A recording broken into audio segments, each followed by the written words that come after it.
دوستانو دغه هلک د دې نجلۍ عزت څنګه تار تار کړی دی، باید دا رقم نه وسي.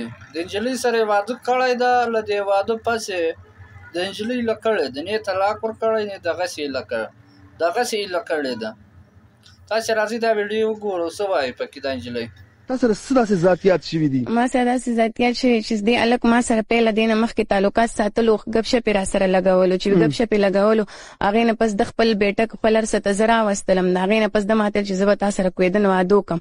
چې ده ما سره خپل جسماني تعلقات هر څه وکړل. د هغې نه پس بیا دې په خبرو کې راګیر شولو. ما ته د دې هر څه به اوس څه کېږي. دې ما ته وایي چې زه صحیح د دې نه پس زما ستا خبره سیټ شي. ما ورته صحیح ده، د موږ کره خپل مور او پلار راولېږل، زما کوېدنې وکړل، هر څه یې وکړل. د هغې نه پس دې چې ما د یو جینۍ کمنټ میسجونو باندې گیر کړلو، نو هغه دې اوس ما ته وایي چې ته نه زما ښځه او نه زما تا سره څه ثبوت شته دی، ته به ما نه څه واخلې، ته به نه زما پولیس څه کولی شو، نه زما میډیا والا څه کولی شي.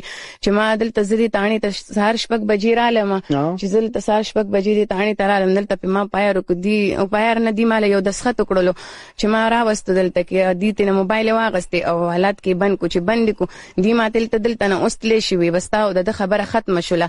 ویل چې کوم ثبوت که د هغې عزت 15,000 روپۍ اخلي، تا ته 15,000 روپۍ میلو شي. د دې کلي 10-12 مشران راغلي وو. 15,000 روپۍ راته ته چا وي چې واخله؟ د دې کلي مشران چې کوم یو ناظم صاحب او 2-3 ملکانان نور دی ویل موږ دلته تماچې روړ خو وي د پولیس د وجې موږ ځکه راونړئ. وایي چې د سچو عزت په موږ راندې، موږ ځکه تاڼې ته نه مشرانو ما ته داسې خبره کوله. وي موږ ځان سره ګرځو. ما ته هغه تاسو خپله مسلې راکه ګرځوئ او که نه. نو وی هغه چې کوم دی وي ما ته یې ویل ته دا پیسې واله او وي بس ته د خبره ختمه شوه، هېڅ خبره نشته دی، تا سره څه ثبوت نشته.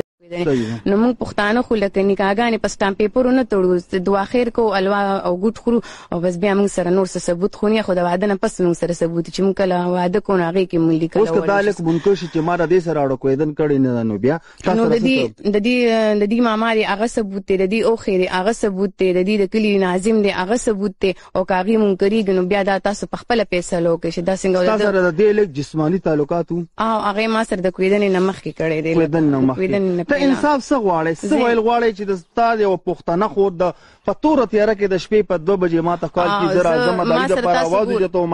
څه ویل څه غواړئ؟ زه ویل دا غواړم چې بس ما ته زما د عزت انصاف میلو شي، زه ترېنه انصاف غواړم او دې ما له انصاف نه راکړي. دې ما ته وایي چې ته د خپل عزت که دغه 15,000 روپۍ اخلي پیسې واخله، نو عزت په 15,000 روپۍ باندې خلک خرڅوي. که دا عزت په دې شو نو بیا به د هرې پېغلې عزت په 15 روپۍ خرڅېږي، بازار ته جوړ شولو.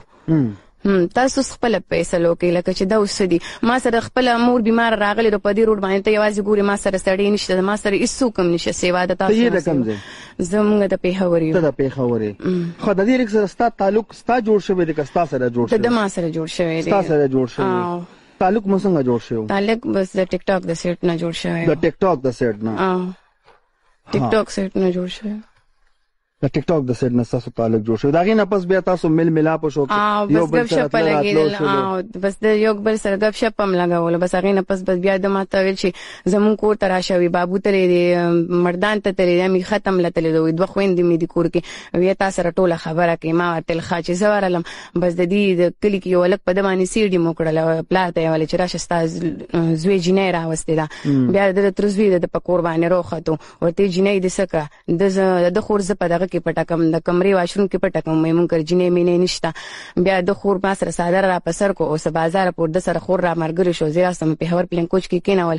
ما ته سبا به زما ستا خبره ختمه شي لکه سمه به شي. نو د بیا ما پسې په سهار له رښتې له مور او پلار راولېږل. ته چې نن سهار د مطلب د هاتیانو چوکۍ د تاڼې ته راللې، چوکۍ هاتیان ته راللې، نو دوی تاسو ته د انصاف د درکولو دوی تاسو ته دلته کېدل نه شوي؟ اسم دې ما ته وي بس ته کور ته تللی شي، وي بس اسم نشته دی، بس ته کور ته لاړه شله، وي بس ما ته هم دقه د پیسو خبره وکړله او هغې له یې ښه پیپسیانې ښه قهوه ښه تور راغلی. اوس سهار 6 بجې راغلې، ما ته اسم نه، او هغې چې 5 بجې رالل، 5 بجې دلته اوله ښه چای ښه روټۍ ښه هر څه ورکړل او ما ته یې ویل زه ته او اوس د هلک وټسپ هر څه کولو دي. دوی ما ته ویل هلک موږ سره حوالات کې بند دی. نو زه د هلک نو اوس ډېر خبر چې کوم ځای کې دی او هغه به خلاص شي، به هغه به ضمانت وشي او هغه به کور ته راشي. نو 107 کې خو څه نشته، 107 کې خو ضمانت دی. نو زه ورته وایم ته اف آی آر ته د ستا ایپایا چې کم کړی دی ایپایا شوی دی ایپایا نه دی شوی نو دې ته ما کول څه غواړي ته ماته د وجه ته ویل څه غواړي چې ته څو وګړي شي ایپایا کې څه کول غواړي چې دسته ایپایا نه لې څه کول غواړي زه دا کول غواړم چې بس ماته د خپل عزت انصاف ملو شي عزت انصاف وګوره په داسې نه بي کنه ته خو به ایپایا کې د خپل مطلب تاسو